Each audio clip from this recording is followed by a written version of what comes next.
Je donne maintenant la parole à Son Excellence Bakary Yahou Sangaré, ministre des Affaires étrangères, de la coopération et des Nigériens à l'étranger, du Niger.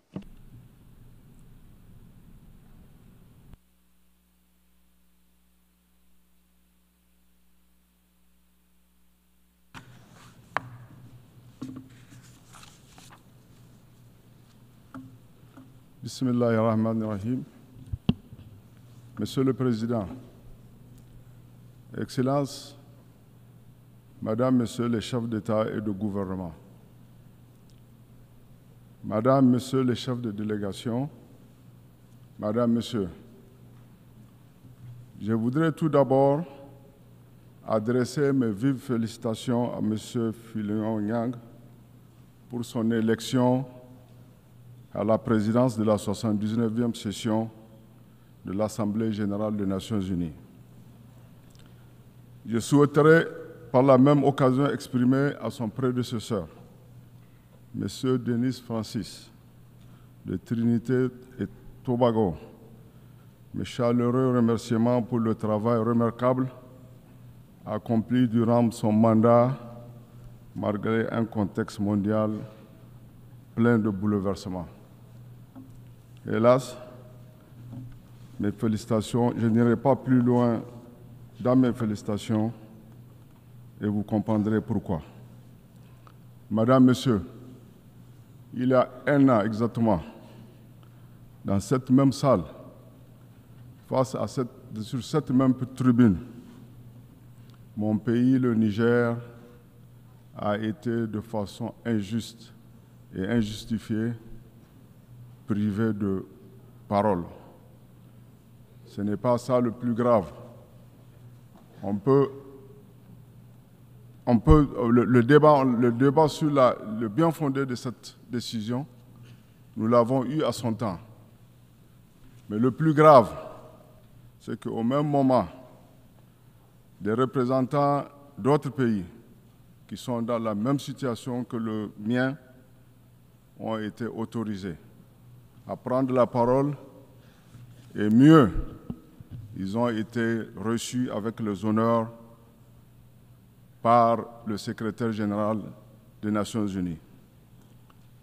Vous comprendrez très aisément avec moi, vous conviendrez très aisément avec moi qu'il y a deux poids, deux mesures. Il y a un double standard qui est de nature à entamer la crédibilité de notre organisation commune. Mon pays a pris cette décision avec dignité et il s'est senti laissé pour compte. C'est pourquoi mon intervention sera essentiellement axée sur les laissés pour compte et la dignité humaine. La dignité humaine, mesdames et messieurs, cadre parfaitement avec les idéaux de la refondation qui est en cours au Niger. Les laissés pour compte, par contre, résultent des conflits, des violences multiples, des inégalités, du déficit de solidarité, ainsi que de la marginalisation d'une grande partie de la population de notre planète qui pourtant aspire à un monde meilleur. Avant de continuer, je voudrais saluer la participation à cette session de la Palestine, laissée pour compte.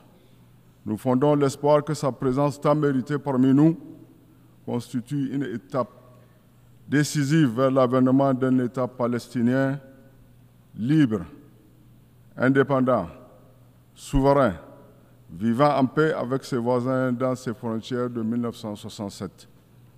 Le Niger réaffirme son soutien à la cause palestinienne et estime que seule une solution à deux États pourrait mettre fin au cycle de violence et garantir la paix et la sécurité dans la région.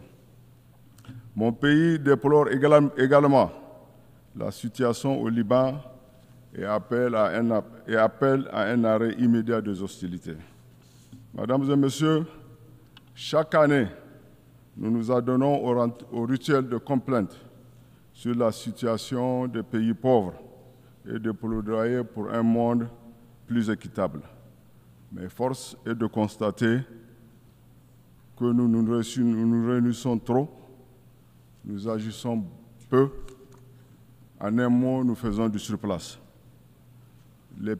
Au moment où les pays pauvres lisent l'heure, comme disent les jeunes, pour ne pas dire qu'ils s'enfoncent dans la galère, les riches s'en mettent plein les poches avec nos ressources.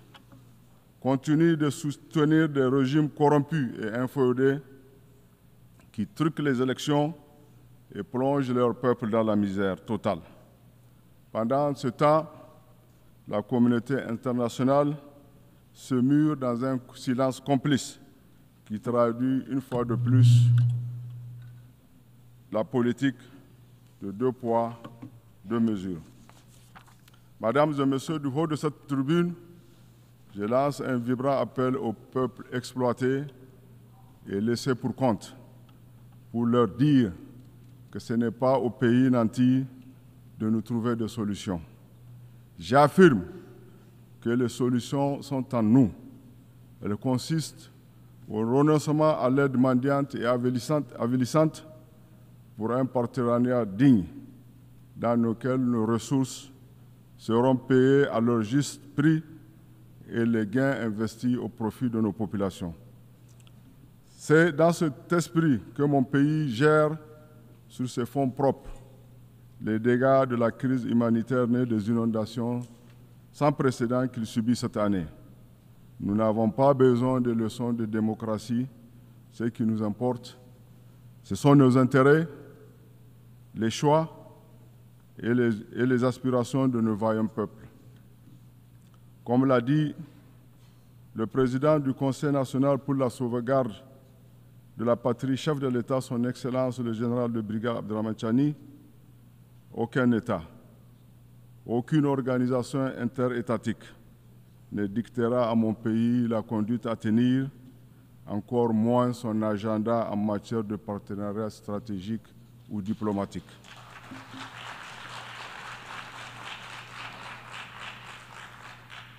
Mesdames et Messieurs, comme vous le savez, la région du Sahel est en proie depuis plus d'une décennie à une grave crise sécuritaire qui menace l'existence même de ces États et constitue une atteinte notoire à la paix et à la sécurité internationale.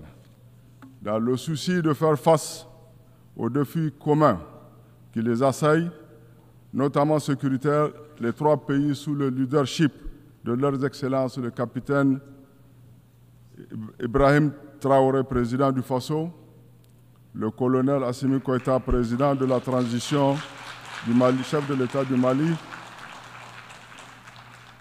le général de brigade Abderrahmane Tchani, président du Conseil national pour la sauvegarde de la patrie, chef de l'État du Niger, ils ont signé le 16 septembre 2023 la charte de l'Iptako-Gourma instituant l'Alliance des États du Sahel. Aujourd'hui, force est de constater la forte adhésion des populations ainsi que le succès militaire engagé sur le terrain par les forces de défense et de sécurité dans la lutte contre le terrorisme et la criminalité. C'est l'occasion de saluer la création des forces unifiées de l'AES et la bonne coordination entre les unités mises en place. Je rends un vibrant hommage à toutes les victimes civiles et militaires de la violence au Sahel.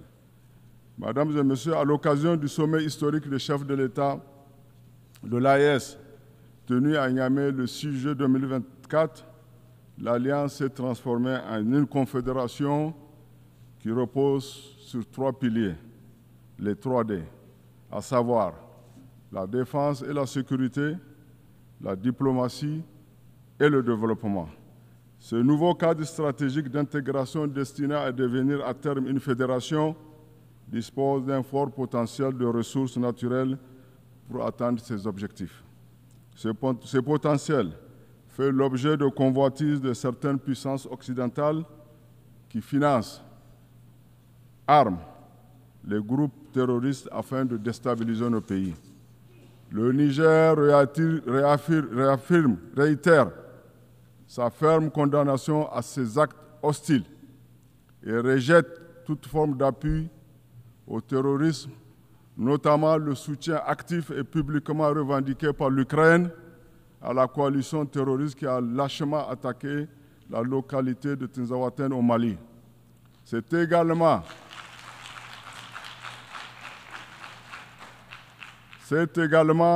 le lieu de dénoncer les actions subversives et la nouvelle stratégie de recolonisation revendiquée et assumée par la France, qui renseigne, forme, finance et arme les groupes terroristes au Sahel.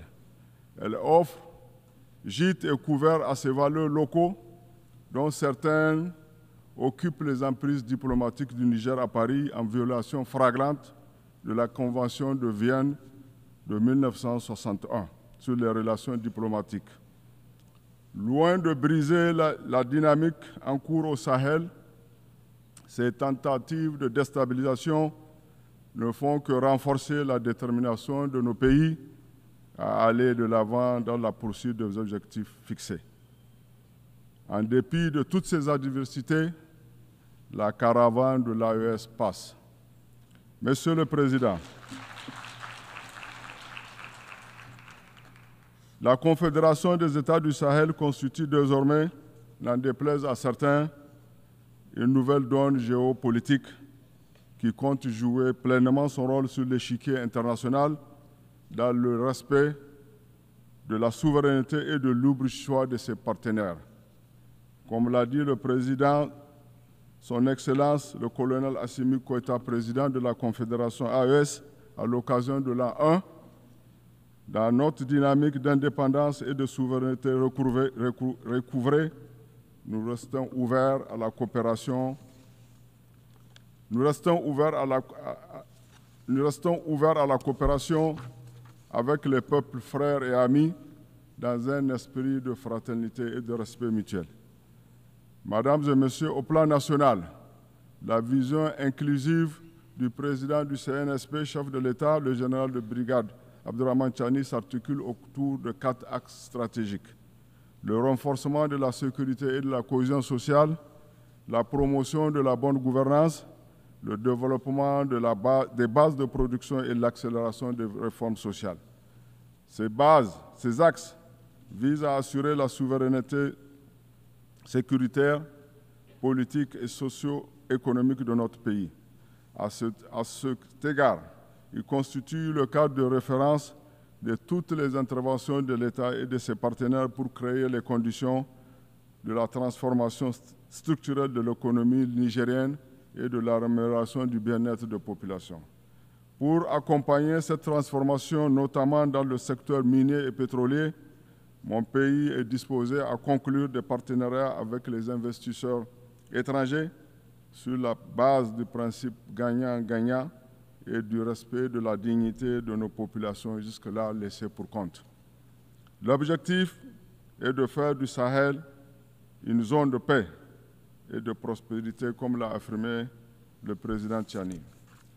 Je ne saurais terminer mon propos sans remercier les pays frères et amis, le Burkina, le Mali, le Togo, le Maroc, la Turquie, la Chine, la Russie, l'Iran et tous ceux qui accompagnent le Niger dans son processus de refondation.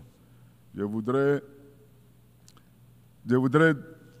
terminer en demandant à la communauté, à la diaspora de nos pays, partout où elle se trouve, de continuer à prier pour que Dieu protège l'AES, pour que Dieu protège nos peuples, pour que Dieu protège nos gouvernements. Vive la solidarité entre le peuple, vive la Confédération AES. Je vous remercie.